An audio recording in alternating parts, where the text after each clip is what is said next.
ऐसा कठोर नहीं रहता, तब ग्रस्त साधक को संसार में रहते हुए व्यवहारिकता आर्थिक सामाजिक आदि का निर्वाह कैसे करना चाहिए, क्या सावधानियां रखें? बहुत बहुत सुंदर होता है। यही थोड़ी कि गाली दे के ही बात की जाए, किसी को दंड दे के ही बात की जाए। हमने देखा है विनम्रता कठोरता से बड़ी है। दंड क्षमा से छोटा है, क्षमा सबसे बड़ा दंड है। क्षमा सबसे बड़ा दंड है, जबकि क्षमा में कोई दंड नहीं दिया जाता। लेकिन भगवान शिव कह रहे हैं, अपने कर्म जाए अपकारी, उमा क्षमा सा पहुते भारी। जो तुम्हारे साथ छल कर रहा है, कपट कर रहा है, तुम्हारे साथ उल्टा सीधा व्यवहार कर रहा है, और आप नाम जप करते हुए शांत भाव से सह गए, आपका यह सहना उसको ठीक कर देगा। या तो बुद्धि शुद्ध करेगा और या बुद्धि भ्रष्ट करेगा, इसी जगह भिड़ाएगा जाके, उसको मिटिया मिट हो जाएगा। इसलिए साधु को, साधक को, भक्त को, उपासक को कोशिश करना चाहिए मृदु व्यवहार, विनम्र व्यवहार और सहनशील। जैसे दुर्वासा जी को जब अम्बरीश जी की महिमा सुनने को मिली तो उनके हृदय में जलन हुई कि इतना बड़ा मैं तपस्वी, मेरा यश तो ऐसा व्याप्त नहीं जैसा चक्रवर्ती सम्राट अम्बरीश का। अम्बरीश एक राजा जिनके बहुत सी रानियां हैं, बड़ा वैभव है, और मैं लंगोटी लगा के दूब का रस पीता हूं, ऐसा। गए तो अम्बरीश जी द्वादशी पारायण का व्रत लिए हुए थे, तो हाँ आओ महाराज, प्रसाद पाओ, अतिथि सत्कार। उनका यमुना स्नान करके आ रहे हैं, तो वो तो परीक्षा उनको करनी। अब जब वो ध्यान समय जा रहा है पारायण का, तो फिर व्रत खंडित होता है। और अगर पा लेते हैं तो ऋषि को निमंत्रण दिया, तो बड़े विद्वत जनों से पूछा, विद्वानों से, राजा के पास, तो उनका भगवान का चरणामृत पी लेने से पारायण भी हो जाएगा, आप निर्जला थे और कुछ पाया भी नहीं, अतिथि के लिए कोई अपमान भी नहीं होगा। तो वो ऐसे पी के ऐसे रख ही रहे थे कि दुर्वासा जी आगे सामने, और उनका बहुत बड़ा भगत बनता है, हमको निमंत्रण दिया और उसके पहले ही, अतिथि के पहले ही पा लिया, अपराध करता है, मैं इसका भी दंड देता हूं। और एक जटा उखाड़ी पटक दी तो भयंकर कृत्या उत्पन्न हो गई, कृत्या जो एक क्षण में नष्ट कर दे।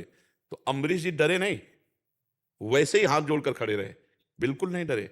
भगवान का सुदर्शन चक्र प्रकट हुआ और कृत्या को तुरंत नष्ट किया और दुर्वासा को त्रिभुवन में दौड़ाया। भागकर ब्रह्मा जी के पास गए, ब्रह्मलोक। ब्रह्मा जी ने कहा, ये सुदर्शन चक्र भगवान अजित हरि का है, हमारी ताकत नहीं, आप तुरंत ब्रह्मलोक से बाहर हो जाओ, नहीं ब्रह्मलोक में कुछ खतरा हो जाएगा, क्योंकि भगवद्रोही हो। तो अपने अंशी, ये भगवान शंकर के अंश से प्रकट हुए दुर्वासा, वहां गए। भगवान शिव ने कहा, ये भगवान श्री हरि का अजेय अस्त्र है, तुरंत कैलाश से बाहर हो, तुम भगवान के भक्त का अपराध करके आए हो, कैलाश में जाए। तो स्वयं भगवान के पास गए और कहा, भगवान आपका व्रत है कि आपकी जो शरण में आ जाए, चाहे जितना वो निंदनीय कार्य किए हो, आप उसे स्वयं। तो भगवान ने कहा, नहीं, शरण में आए तो उपाय बता देते, लेकिन सुदर्शन मेरे कहने से शांत नहीं होगा। अम्बरीश का अपराध किया, यदि अम्बरीश के चरण पकड़ो जाकर के, तो तुम्हारा ये सुदर्शन जी जो दंड दे रहे, मारना तो एक कदम में मार देते, केवल जला रहे थे, क्योंकि इनको तप का अभिमान था। भगवान ने जो वचन कहे वो बड़ी बात कही, साधु हृदय मह्यम। भगवान ने कहा, ऐसे जो साधु, दुर्वासा साधु वेश में, उनको कह रहे हैं अहम भक्त पराधीनो असतंत्र द्विज, उनको द्विज कह रहे हैं, और साधु कह रहे हैं अम्बरीश जी को भगवान। साधु हृदय मह्यम, ये ऐसे संत मेरे हृदय होते हैं। तो हम यहां ये दिखाना चाहते हैं, अम्बरीश जी के चरणों में जाके गिरे दुर्वासा जी। अम्बरीश जी ने कहा, जीवन में जितना हमने साधन भजन किया है वो सब दुर्वासा जी को प्राप्त हो जाए, हे सुदर्शन उसके प्रभाव से आप शांत हो जाओ तत्काल। दुर्वासा जी के होश उड़ गए कि मैंने कृत्या उत्पन्न की इनको मारने के लिए, और इन्होंने मुझे बचाने के लिए सारा भजन अपना दान कर दिया। चरणों में गिर पड़े अम्बरीश जी के। ये विनम्रता, अगर वो ऐसे खड़े रहे तो भगवान का सुदर्शन चक्र प्रकट, तो कहते हैं वो तो अम्बरीश जी के लिए नहीं, सब भक्तों के लिए।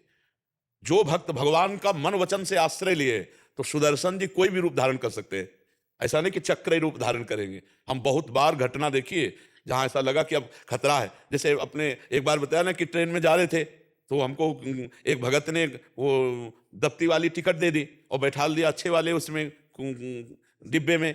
अब हम तो ज़्यादा पढ़े लिखे संसारी है नहीं, तो वो टीटी आया, बोला टिकट दिखाओ। हमने बड़े गर्व से दिखा दी कि भाई, उसने कहा पहली बात तो ये टिकट साधारण की है और तुम बैठे कहाँ हो। तुम कहा हमको बैठाल गए, तो उनका कहाँ जाना है, वाराणसी। बोले टिकट 3 स्टेशन की है महोबा से, और वाराणसी कितना है, चलो खड़े हो। अब लाल भेष जटा, तो हम खड़े हो गए। और वो असभ्यता से वार्ता, वो लोग तो कोई बिरला ही सब मतलब साधु वेश का सम्मान करता है, नहीं तो फौरन एक आदमी उतरा और अंग्रेजी से उससे बात की, पैसा दिया और कागज वाली टिकट है लंबी दी, और कहा आप जाइए बनारस तक। ये कौन था, सुदर्शन ही तो था।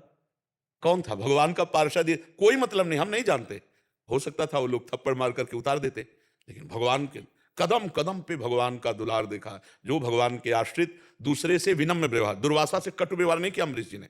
अच्छा, आप तो एक गृहस्थ हैं 4-6 लोगों के, वो तो सम्राट थे, नम्र रहे तो भगवान हिसाब कर दिए। उमा क्षमा सापोहते भारी, अपने कर्म जाय अपकारी। आपको चाहिए कि विनम्र व्यवहार करे, ज्यादा उद्दंडता करे, चुप होके चल दे, भगवान देख लेंगे। अपने कर्म का फल जीव को भोगना पड़ता है। आप अगर सहनशील हैं, क्षमावान हैं, तो आप भगवान की तरफ बढ़ेंगे, और वो अपना कर्म उसका बढ़ जाएगा ना, तो दंड जरूर मिलेगा उसको। जैसे कहा जाता है कि अगर हम उसे शासित नहीं करेंगे तो औरों को सताएगा, ऐसा नहीं है। सबके ऊपर ईश्वर है, वो ऐसी जगह उनको भिड़ा देगा ना कि सब नशा ठीक हो जाएगा। जैसे को तैसा भिड़ाना, यही भगवान का काम होता है। जैसे को तैसा भिड़ाना, वो भिड़ा देंगे, ऐसे से भिड़ा। एक लड़का था, बड़ा उद्दंड था, तो एक सभ्य आदमी निकला। तो पहले लोग ज्यादा मूंछ रखते थे, तो बड़ा उपहास के उसने 2 रुपए निकाले देते। उसको लगा ये तो अच्छी बात है, एक आर्मी का आदमी जा रहा था, मूंछ रखा, उसे मारा 2-4 थप्पड़, अपने आप ठीक हो गया। 2 रुपया दिया, पीट गया वहां। अपना काम है विनम्रता, सहनशीलता, क्षमा, और हमको जो गाली दे उसको भी मृदु वचन। देखो अपने आचार्य के लिए कहा है, करत जे अनुसहन निंदक तिनहु पे अनुग्रह कियो। जो हमारी निंदा करे, हमारा अपमान करे, हमारा अनिष्ट करना चाहे, हम उनका मंगल करें, ये हम भक्त की महिमा है। तो हम अपने स्वभाव से चलें, उसका हिसाब भगवान कर देंगे। समझ पा रहे ना? इतना हम जरूर बता देते हैं, इतने बड़े अहोभाग्य उस जीव के जो नाम जपना शुरू कर दिया। कुछ समझ में आवे ना आवे, राधा राधा राधा मतलब पापवंत कर सहज स्वभाव, भजन मूर्ति भाव न काओ। अगर पाप है तो हमारी बात समझ में नहीं आएगी, नहीं तो चाहे 10 मिनट जपो भाई, राधा राधा जपो, गंदे आचरणों से बचो, तो तुम्हारा जीवन प्रकाशित हो जाएगा। अंदर शीतलता है ना, और बाहर खाने को रोटी भी ना हो तो चलेगा। और अंदर जलन है ना, और बाहर हलवा पूड़ी भी सब रखा है तो भी वो राख है। अंदर की प्रसन्नता बाहर की वस्तु पद प्रतिष्ठा से नहीं मिलेगी, वो अंदर से ही मिलेगी।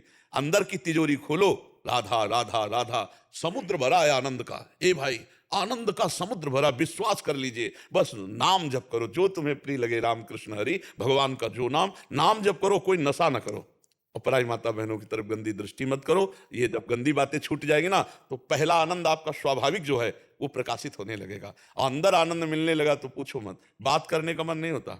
ऐसा लगता है चुपचाप एकांत में बैठे रहो, पर लगता है भगवान ने सेवा दी है 4 जनों के भावों का पोषण करने के लिए, इसमें मुझे आनंद मिल रहा है, और जो भगवान सेवा दिए इसमें हजारों को आनंद मिलेगा। अब ये बातें लोग सुन करके अपने जीवन को सुधारें, अपने जीवन को आनंदमय कर रहे हैं। एकांत में बैठकर करेंगे तो हमें आनंद मिलेगा, इसमें सबको। तो हम सबसे प्रार्थना करते हैं कि हम अपना इतना कीमती समय आपको देते हैं, आप अपना इतना कीमती समय देते हैं, तो इसका लाभ यही होना चाहिए कि आपका जीवन सुधरना चाहिए।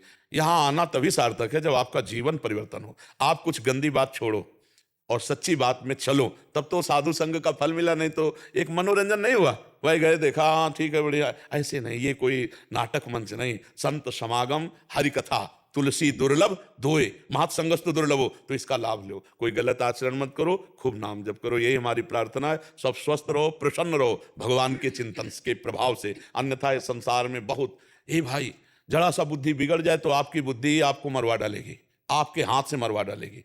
यही बुद्धि कहेगे चलो क्या हुआ। जिस मरने से इतना भय लगता है, आनंद के लिए मानव देह मिला, बड़े भाग मानुष तन पा, वही मनुष्य शरीर तुम नष्ट करना चाहते हो। देखो दगाबाज बुद्धि की धोखा दे रहे, इसलिए नाम जप करो, कोई पाप न बनने पावे। नहीं, तुम्हारी ही बुद्धि तुम्हें धोखा दे देगी, वही तुम्हें दंड प्रदान कर देगी। राधा राधा। रामवीर सिंह